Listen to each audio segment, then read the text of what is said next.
বন্ধুরা, ময়নাস কিচেনে সকলকে জানাই স্বাগত। আজ আমি বানাবো আর মাছের রসা। আর মাছের রসা বানানোর জন্য আর মাছ নিয়ে নিয়েছি 10 পিসের মতো। নিয়েছি একটা গোটা পেঁয়াজ কুচিয়ে, আর একটা টমেটো কুচিয়ে নিয়েছি, আর নিয়েছি 1 ইঞ্চি আদা কুচি করে, আর জিরে আর লঙ্কা একসঙ্গে বেটে নিয়েছি, আর গোটা গরম মশলা নিয়ে নিয়েছি। এখন একটা মিক্সিং জারে গরম মশলা, আদা, পেঁয়াজ, টমেটো পেস্ট করে নেব।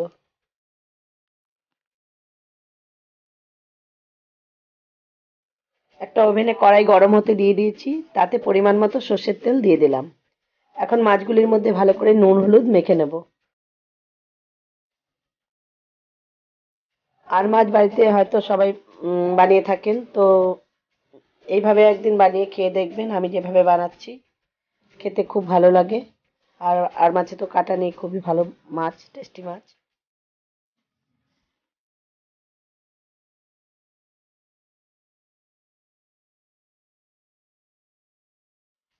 আর একটু সর্ষের তেলও মেখে নিলাম মাছগুলোর গায়ে, যাতে না ফোটে, যেহেতু আঁশ নেই। এই মাছটাও ফোটে। তেল গরম হয়ে গেছে, এবার মাছগুলি ভেজে নেব।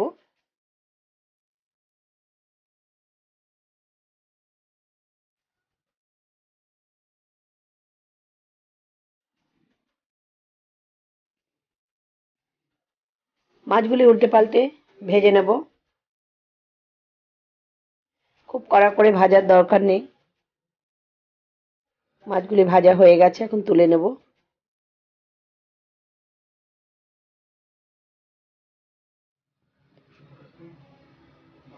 এখন এই তেলের মধ্যেই জিরে তেজপাতা ফোড়ন দিয়ে দেব।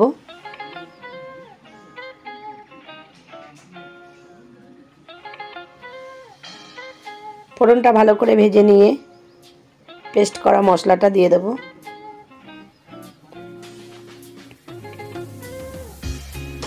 মশলাটা ভালো করে কষিয়ে নেব।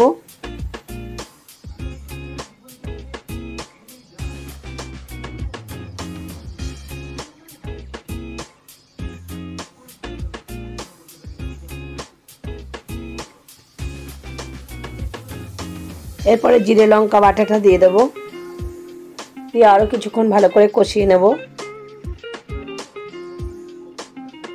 দিয়ে দেবো পরিমাণ মতো নুন, পরিমাণ মতো হলুদ,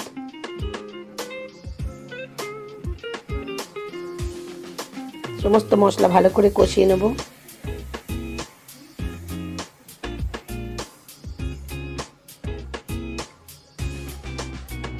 এবার 1 কাপের মতো জল দিয়ে দেব। মশলাটা কষানো হয়ে গেছে, এবার মাছগুলি দিয়ে দেব। মাছগুলো বেশি ঝোল হবে না, গায়ে মাখা হবে, রসা যেহেতু।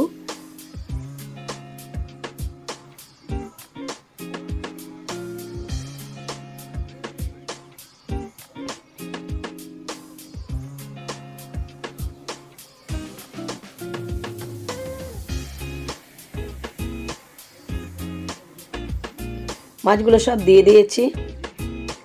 এখন আরেকটু সামান্য একটু জল দিয়ে দেবো।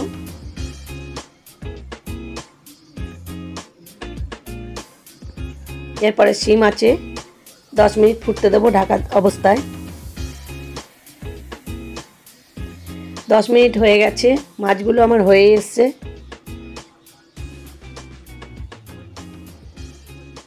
এখন আমি গরম গরম ভাতের সঙ্গে পরিবেশন করব, তাই নামিয়ে নিচ্ছি মাছটা।